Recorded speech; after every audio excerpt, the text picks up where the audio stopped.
Let's start with this verdict that's being handed down today in The Hague. The final verdict won't come out until later this afternoon, but we have heard from the judges that the court sees no evidence that the leadership of Hezbollah or Syria were involved in this attack 15 years ago. What do you read into that? Well, first of all, is that the tribunal has proved to those who have been criticizing that international tribunal of criticizing and accusing it of being a political tool in the hands of the West against Hezbollah. It has proven that it is totally professional, and that it wouldn't go pointing out or accusing directly the party, the direction of the party of God, Hezbollah, and the Syrian state without clues. So now we have 4 people who are accused, but the Hezbollah and the president of Syria, or the regime in Syria, couldn't be accused by this court. The second point is that Lebanese cannot be fooled. They know, and they read between the lines, that if you have 4 members of Hezbollah, we keep saying they're presumed to be members of Hezbollah to be on the safe side as journalists, but the tribunal has definitely accused them of being close from the party, and the party itself have never denied the fact that they were members of the party. So why would 4 people go through this huge operation, the killing of a prime minister, ex-prime minister Rafik Hariri, with no orders from a bigger party or a state like Syria?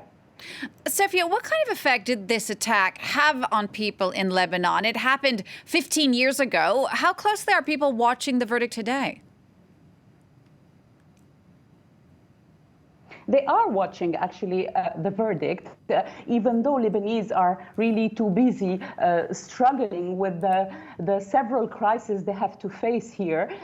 Yet some have been waiting for 15 years for this day, but most of them know that justice will not be done, because for justice to go to the very end of the process, these people, these 4 men, should be arrested. And this is specifically what cannot be done in Lebanon, because the Party of God have said clearly many times that he will not allow anybody to go and arrest them. So they may be happy for some of them to hear the truth, but at the same time they know that they will have the truth, but they will not have justice, because justice cannot be done unless at the cost of maybe a civil war in Lebanon.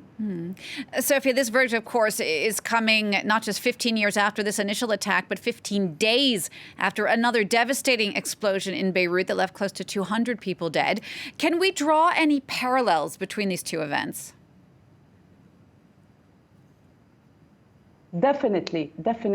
Between these 2 blasts, the one of the killing of Rafik Hariri and the one of the port 2 weeks ago, 15 years has passed. And since the killing of Hariri, Lebanon has got rid of the part of the Syrian influence over the country, over Lebanon.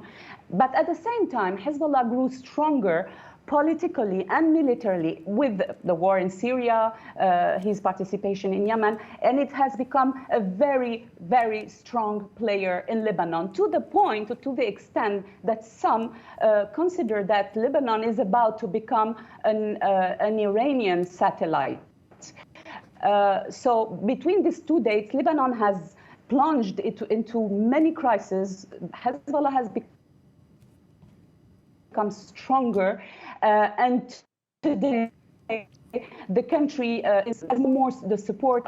He was a real lawyer to his country. He used to travel everywhere to tell people, come and invest in Lebanon, to bring cash to Lebanon. At the same time, he pushed the country into too much debt, and we see the results today. But yet Lebanon has lost his lawyer, between brackets, and today Lebanon finds itself in a triple crisis without this lawyer that was Rafik al-Hariri, and with a strong party, which is Hezbollah, who is pushing Lebanon away from his friends, his Arab friends. The country is in the Gulf that used to bring a lot of money to the country. So Lebanon is in really a deep, deep crisis. Sofia, thank you so much for taking the time to speak to us. That's Sofia Amara in Beirut.